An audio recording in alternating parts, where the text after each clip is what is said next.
What's up, guys? My name's Jeff Walker. I'm a professional motocross racer. MX Locker is a marketplace for the motocross community. I personally use it to get rid of some of my gear after a long outdoor season, so check it out. All you have to do, take a photo, hit upload. It's really that simple, and it lets you connect with some privateers in the sport, such as myself. Yo, what's up, guys? Welcome back to another episode of my 2022 Pro National qualifying POV commentaries. This time we are at the 2022 Unadilla Pro National, and unlike previous renditions of the qualifying practice videos, this one didn't quite go to plan for a number of reasons, which we will cover as we get to them. As per usual, I'm filming this video on my chest-mounted Insta360 X3 camera, as pointed out by Kevin Moranz in a minute here.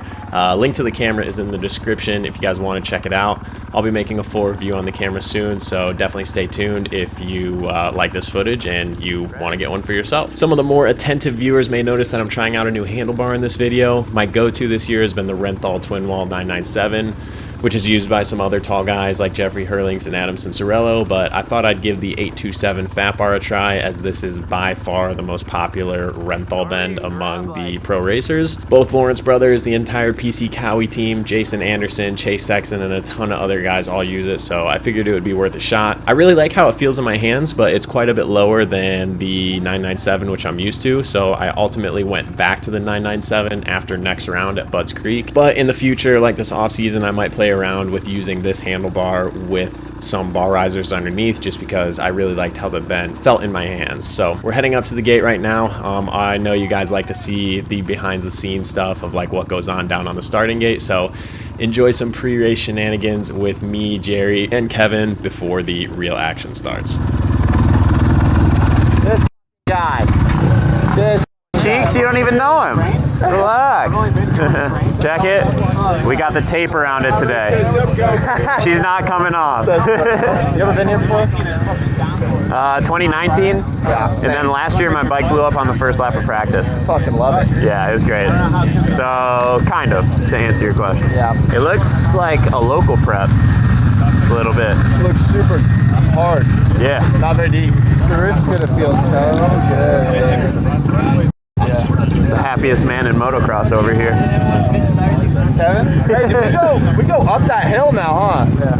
Yeah. Then you also, like, before Sky Shot, you take a right and go onto the amateur track. What? I was just walking with you. I was like, what? Bro. He's like, wait, what? That's what I've been telling everybody. I went and bought myself another GoPro. Did you lose one? No, the fucking 10s will not stay on. Like, they keep shutting off on me. I heard they overheat. I don't know. I think the battery just keeps coming unconnected with the vibration of the bike. What a pilot. Did you get a 9? I got a 9, yeah. Yeah. Mine, I've had no issues. Yeah. But the Insta360. Could get the Insta360 though, yeah, you know what I'm saying? Oh, damn, you even cut it into the f***ing... Yeah, bro. Yeah, that's actually pretty sick. That actually looks way clean. Wear it with the black jersey so you can't even see it. That actually looks really good. Oh, it's connected to the chest protector. Yeah. That's even better than the chest. That way, she ain't. Yeah, you don't feel wiggling. A strap. Yeah. On. Look, we're veterans in this game. Yeah, dude. We know the deal. Yeah, I'll probably set it. Yeah. Ooh, I didn't even make sure it's lined up. Looks like it kind of is-ish. We'll try it. It might not be lined up because I adjusted my forks. 3. Don't know why I ever doubted.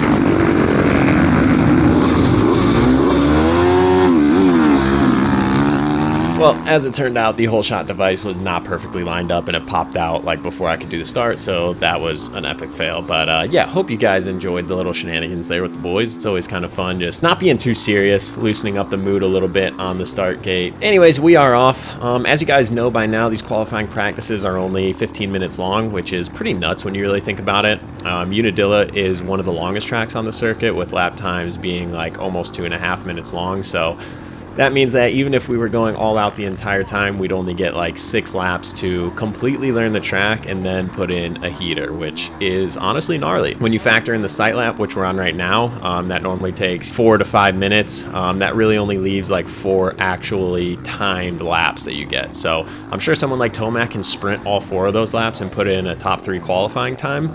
But someone like me who, you know, is fighting for my life just to make it into these things, I have to put 110% into a qualifying lap just to make the cut. So when I'm pushing that hard, you just simply can't do 2 of them in a row. If I finish a heater lap and I still have enough energy to do another one, that means I went way too slow on the first one, and neither of them are going to be any good. So taking that into account, of those 4 remaining laps, really only 2 of them are like viable qualifying lap times here at Unadilla. So that means that you have absolutely 0 wiggle room, and you just have to make sure that they are absolutely perfect, which, as you'll see in a minute, I definitely did not accomplish that task. You guys probably also noticed the prep this morning is a little bit different than a typical Pro National, and we kind of talked about that on the gate.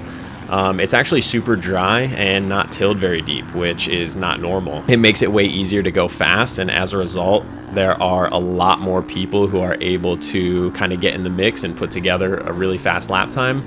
Normally, because it's so muddy and gnarly and rutted, like the field is a little more spread out, and someone who's slower than you can pretty consistently be faster than. But in conditions like this where it's really good, there could be someone who's normally, you know, 3 to 4 seconds slower than you who is able to just lay down a gnarly lap time in these easier conditions. So that makes it even gnarlier, and it definitely makes you have to be absolutely perfect, because one little foot dab could be, you know, half a second. And just to put it into perspective, there was only 1 second difference between 29th and 40th. So, you know, that's the difference between feeling like a boss or going to the LCQ. So you just have to make sure that you are absolutely dialed, and it's not easy. It takes a little bit of luck on top of a whole lot of skill. So I'll go ahead and shut up now so you guys can see how lap number 1 panned out for me.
And that obviously did not go to plan. Man, I'm actually so bummed about this lap because it was going incredibly well. I started the lap behind someone who I knew was pretty fast, and I was kind of gaining ground on them up until that point. So I had a lot on my mind in this section. I knew the big corkscrew that I just went through was going to be a critical part of getting a hot lap right, because if you make a mistake there, you can lose a whole lot of time. I also had, I think, two slower riders who were up ahead. Maybe one of them was on a roll lap, and I just happened to come up to them right at the top of the corkscrew. So I think the combination of all that stuff just kind of got in my head, and I lost focus a little bit and just pushed the front end like an absolute rookie. So from this point on, I had about a third of the track left. Under normal circumstances, on a shorter track, I might roll the whole next lap just to let my heart rate fully come down and to give myself the best possible chance at another hot lap. But knowing that I would get like one fewer laps here, I tried to recover my heart rate ASAP so I could hit the next lap hard and not waste any time. It's kind of a risk that I might get tired by the end of this next lap, but you know, it was a risk I had to take. So I also saw Ferrandis was right in front of me, so the opportunity to follow him on this lap was perfect.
So once again, that lap was going incredibly well. Unfortunately, the red cross flags came out for Christian Craig, I believe, crashed there. So unfortunate, you never want to see anyone get hurt. But yeah, kind of screwed that lap as well. That really sucks because that lap was going great. I started off the lap right behind Dylan Ferrandis, and like he was in sight pretty much the whole time. I don't even think I was really losing any ground on him until I got to that corkscrew where Sexton and another rider were both on a roll lap. Not their fault. That just kind of happens sometimes, especially in a tight corner like that. You know, you have two guys on a roll lap and there's really only one line, so someone's going to be in it. So it's very frequent for your fast lap to come in the first or second lap, because at this point you've spent a lot of energy and the track's going away. So I paused the video here because I had to immediately line up for another hot lap, and you know, this is my third lap in a row going hard. So the arm pump and stuff was real, and it just was not conducive to a good lap. But you know, here's my attempt at lap number 3.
That lap honestly wasn't terrible. It started out really good, which is surprising considering how many laps I had done in a row at that pace. Then there were just a couple lines that were good on the first 2 laps that, you know, someone blew out while they were on a heater, and I kind of almost went off the track. And you know, those half a second or 1 second little mistakes right there are what can cost you 10 to 15 positions. And unfortunately, then I kind of caught up to that Kawasaki and was just eating his roost a little bit. And it's hard to go the full pace that you want to when, you know, there's someone in front of you roosting you. So normally I'm really smart.